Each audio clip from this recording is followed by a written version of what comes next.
everyone, this is part 2 of your temporomandibular joint.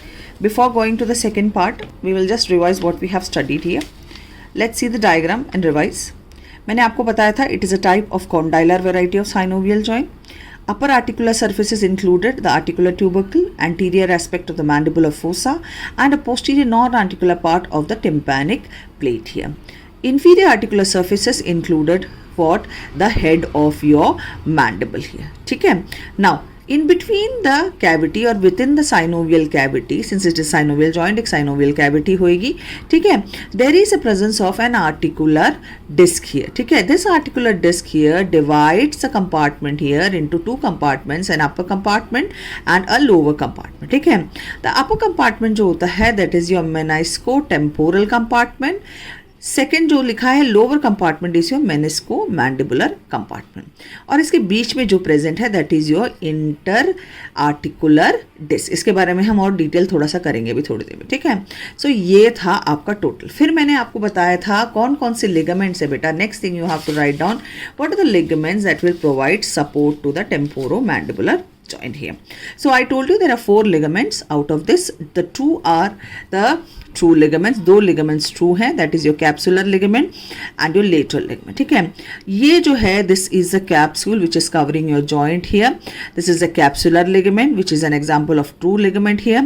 Then one more ligament is there. This is the lateral ligament which is also called as the temporomandibular ligament. ये जो 2 ligament है these are considered as the true ligament. Now इसके अलावा there are 2 more ligaments here. एक है sphenomandibular ligament which extends from the spine of the sphenoid to the lingula just about the mandibular foramen here. और एक जो है that is the stylomandibular जो होता है ligament which extends from the styloid process to the angle of the mandible. इसका characteristic feature क्या है? ये सेपरेट करता है आपके पैरोटिड ग्लैंड को सब मैंडिबुलर जो होता है ग्लैंड से and it is the modification of the deep cervical fascia here. ये 4 लिगामेंट हमने अभी तक पढ़ने हैं. So we have studied about articular surfaces, extension of the ligaments, what are the ligaments which are present and what type of joint is this thing. Now a bit of introduction जो होता है about your intra articular disc here. ठीक है. ये जो है ना बेटा this is a intra articular जो होता है डिस्क है. ठीक है. दिस डिवाइड्स जो होता है the joint cavity into one that is your menisco temporal. ठीक है. Compartment and below is a menisco mandibular compartment. अब ये जो आर्टिकुलर डिस्क है ना इसके कुछ पार्ट्स हैं. ठीक है. पहला पार्ट है बेटा इसका एक आगे का बैंड जो होता है which is called a band और extension. This is called as a anterior extension of the articular disc. ये पार्ट्स याद रखना, एग्जाम में लिख लेना क्या पार्ट्स है. ठीक है. Then we have the anterior band here. ठीक है. एंटीरियर बैंड या थिकनिंग है इसलिए बैंड बोलेंगे. Then we have an intermediate zone. Then we have a posterior band here and lastly a bilaminar region here which होता है contains a venous plexus. So these are the parts of the intra-articular disc which separates the joint cavity into 2 compartments. एक और चीज़ बता देती हूँ. ऊपर जो मेनिस्को जो होता है टेम्पोरल कंपार्टमेंट है ये प्रोड्यूस करता है ग्लाइडिंग जॉइंट. नीचे वाला जो है मैंडिबुलर वाला मेनिस्को मैंडिबुलर ये ग्लाइडिंग भी प्रोड्यूस करेगा. रोटेटरी क्यों? साइड टू साइड मूवमेंट है मैंडिबल का ऐसे ऐसे, तो that is a rotatory movement is also involve in this. Okay. Now coming to the relations of the mandible. ठीक है. Now relations, some of the relations एक diagram है BD Chaurasia में. You can just draw this and memorize it, which is easier for you. Let us go through the theory part, then I can explain what are the rest of the part here. Now, यहाँ है बेटा relation में first आएगा lateral. Lateral आप imagine करो, lateral यानी कि बाहर की तरफ है. तो बाहर की तरफ पहली चीज़ क्या होगी आपकी? There will be your skin. ठीक है. स्किन आ गया, स्किन एंड फेशिया आ गया. स्किन को रिमूव करोगे, सुपरफिशियल फेशिया रिमूव करोगे. ठीक है. ठीक है. नाउ अब हम करेंगे लेटरल एस्पेक्ट एक और बार कर लेते हैं. Skin and fascia. ठीक है. जब इसको रिमूव करोगे तो the largest salivary gland, your parotid gland and a temporal branch of your facial nerve. So these are relations on the lateral aspect of the temporomandibular joint. अब lateral के बाद अब हम अंदर चले आते हैं, that is your medial aspect. Okay, medially क्या आएगा बेटा, एक तो आएगा first the tympanic plate here that is separating the joint from the internal carotid artery here, ठीक है। Then we have the sphenoid bone internally and medially आएगा, तो स्पाइन ऑफ द स्पीनॉइड जहाँ से आपकी निकलती है sphenomandibular ligament. Then two nerves, that is the auriculotemporal nerve and the cauda tympani nerve and the middle meningeal artery here. These are your medial and lateral relations here. Now coming to the anterior relations here. Anterior relations में आ जाएगा आपका lateral pterygoid, ठीक है, मेसेट्रिक nerve and the मेसेट्रिक artery है। Now please see the diagram है बच्चे, ठीक है, डायग्राम के साथ सीखा करो, क्योंकि डायग्राम अगर आता है तो आप ज़्यादा से ज़्यादा आंसर भी कर सकते हैं, you will not gate confused. यहाँ देखो लेटरली स्किन एंड स्किन आ गया, ठीक है, सुपरफिशियल फेशिया, जब इसको तुम रिमूव करोगे क्या आएगा, parotid gland and a branch जो होता है ऑफ द फेशियल नर्व, ये आ गया, ठीक है। मीडियली मैंने क्या क्या बताया था आपका, मीडियली जो होता है आपका अंदर की तरफ, इसमें नहीं दिखा रखा है, मीडियली आपकी आ जाएंगी क्या क्या चीज़ें आएंगी, यहाँ पर आपके पास आएगा द टिम्पैनिक प्लेट, ठीक है, tympanic plate which is separating it from the internal carotid artery, the spine of the sphenoid, auriculotemporal nerve, the chorda tympani nerve and the middle meningeal artery. Medial aspect यहाँ show नहीं करा गया, I have not shown the diagram here. Anteriorly आप देखो, anterior lateral pterygoid and masseteric muscle, this is your anterior relation. यहाँ पर आएगा lateral pterygoid muscle and your mesenteric vessels which includes mesenteric vein and the mesenteric artery, ठीक है। Now posterior में क्या आएगा, parotid gland which is separating the joint from the external auditory meatus, पीछे की तरफ है, superficial temporal vessels and the auriculotemporal nerve. Now please see this diagram. पहली चीज, the parotid gland here is separating it from the external auditory meatus. Then we have the auriculotemporal nerve and your superficial temporal vessel. These form your posterior relations here. Okay. Superiorly, middle cranial fossa ऊपर की तरफ and the middle meningeal artery here. Please see this diagram again here. This is what? This is the first relation here. Superior में क्या होगा, middle meningeal artery. It lies in the middle cranial fossa. Clear? Now, अब inferiorly एक ही चीज़ है, that is your maxillary artery here. Okay. Now, so one more time we will revise what are the relations here. Superiorly, it is related to the middle cranial fossa, which consists of the middle meningeal artery. Then inferiorly, it is related to the maxillary artery here. Anteriorly, it is related to the lateral pterygoid muscle and the mesenteric muscles. Okay. Posteriorly, the parotid gland separates it from the external auditory meatus and it is related to the auriculotemporal nerve and your superficial temporal vessels here. ठीक है. Laterally, it is related to the skin, superficial fascia, parotid gland here. ठीक है, main are the structure and a branch of the facial nerve here. So these are main relations of the temporomandibular joint. Here other than medial, all the relations are shown here.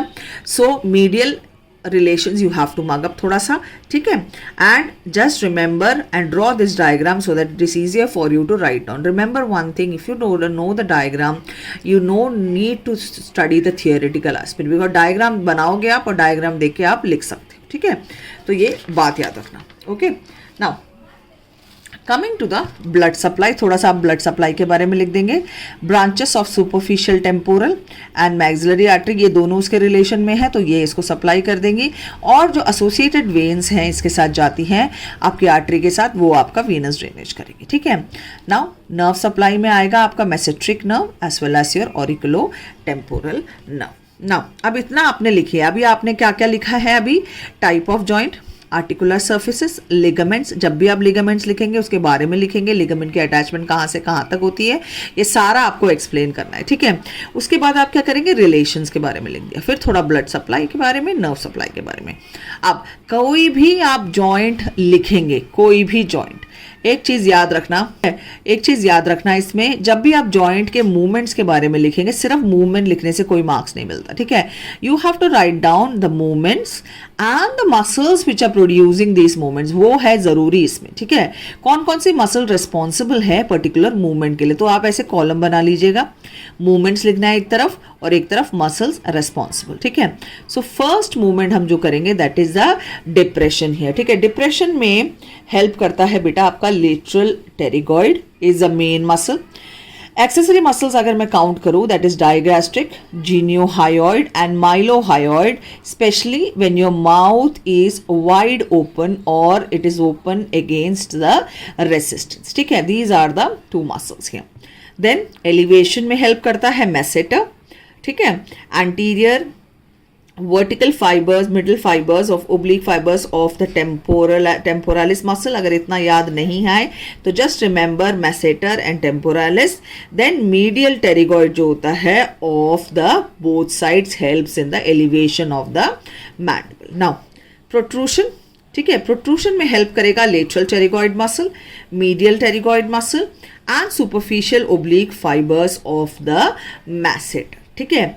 So one more time, depression, main muscle is lateral pterygoid. Other than this, accessory is digastric, geniohyoid and the mylohyoid muscle. Elevation is done with the help of masseter, temporalis and the medial pterygoid of both sides. Protrusion is done with the help of lateral pterygoid muscle, medial pterygoid muscle and the superficial oblique fibers of the masseter here, ठीक है। Next movement क्या है? Retraction, यानी कि पीछे की तरफ करना, ठीक है। Retraction is done with the help of the posterior horizontal fibers of the temporalis and the deep vertical fibers of the masseter, ठीक है। सो मेन मूवमेंट्स आपने इसमें देख ली, इसकी क्या क्या मेन मूवमेंट्स है इसकी, depression, elevation, protrusion as well as your retraction. Now अब मैंने बताया है पहले muscles of mastication is attached to your mandible, ठीक है। सो उसका क्या फंक्शन हुआ बेटा, lateral side to side movement जो होता है दैट इज एक्सपेशली चूइंग। अब चूइंग करने में बेटा याद रखना it is a very tiring process, हम खाते हैं तो थक जाते हैं कभी कभी मुंह चबा चबा के, ओके। सो क्या होता है इसमें जो चूइंग वाला एक्शन है ये कौन करता है, chewing from left to right, ठीक है, from left side, chewing from left side में हेल्प करता है आपका right lateral pterygoid and the right medial pterygoid, ठीक है। Then left temporalis and left masseteric fibres जो होते हैं they help in the chewing of food. एक तो मूवमेंट में ऊपर वाला मूवमेंट करता है लेफ्ट साइड की, ठीक है, ये बिल्कुल ही क्रश करने के काम आता है फूड का टेम्पोरालिस और मेसेटर, ठीक है। You can clench your teeth if you want to feel the masseter, ठीक है। Then we have chewing from right side involves the help of left lateral pterygoid, left medial pterygoid and the right temporalis as well as your right sided masseter। तो ये सारी muscles जो हैं will help in the chewing process जो होता है of the food here, ठीक है। सो जब भी आप मूवमेंट्स लिखेंगे you have to write about depression, कौन सी मसल कॉज कर रही है, एलिवेशन कौन सी मसल कॉज कर रही है, protraction, retraction and lateral side to side movement which are the muscles which are producing, then only the answer will be complete here, okay. After this we have to write about the clinical anatomy. You can write two important points. First, dislocation of the mandible. If we open the mouth, excessive opening of mouth होती है, the head of the mandible जो होता है of one or both sides जो होते हैं में slip into the infra temporal fossa anterior. So anterior dislocation सबसे ज़्यादा कॉमन है इसका, ठीक है। This results in inability to close the mouth here, okay. Now उसके बाद derangement of the articular disc में result from any injury like overdose और एनी मैन ओक्लूजन्स, एंड इसमें क्या सिम्टम आते हैं, there is clicking sound and pain during movement of the jaw here. So दो आपने लिखना है, dislocation of the mandible and any derangement of articular disc which will result in the associated symptoms like clicking and pain during the process of movement of the jaw here. So this will complete your one question, that is the temporomandibular joint. So मैं एक और बार बता रही हूँ, सबसे पहले आप लिखेंगे बेटा टाइप, ठीक है। टाइप के बाद क्या लिखेंगे आप लोग, आर्टिकुलर सरफेस। आर्टिकुलर सरफेसेस कौन से हैं, ठीक है, आर्टिकुलर सरफेस लिख दिया। उसके बाद आप लोग लिखेंगे लिगामेंट्स कौन से हैं, उसको एक्सप्लेन करना है। लिगामेंट्स के बाद आप लिखेंगे what are the relation, relation लिख लिया। Then you have to write about blood supply and nerve supply, ये भी हो गया, ब्लड सप्लाई हो गई, नर्व सप्लाई हो गया। देन फिर आप लिखेंगे मूवमेंट्स, ठीक है, प्लस उसके मसल्स, ये नहीं भूलना है बिल्कुल भी, ये मसल्स लिखना ज़रूरी है, नहीं तो मार्क्स नहीं मिलेंगे, ठीक है। उसके बाद मूवमेंट्स ऑफ मसल लिख लिया, एक्सप्लेन कर दिया। Lastly we have to write about the applied anatomy और द क्लिनिकल एनाटमी। तो ये है एक जॉइंट का question, it will complete your question thoroughly. Thank you.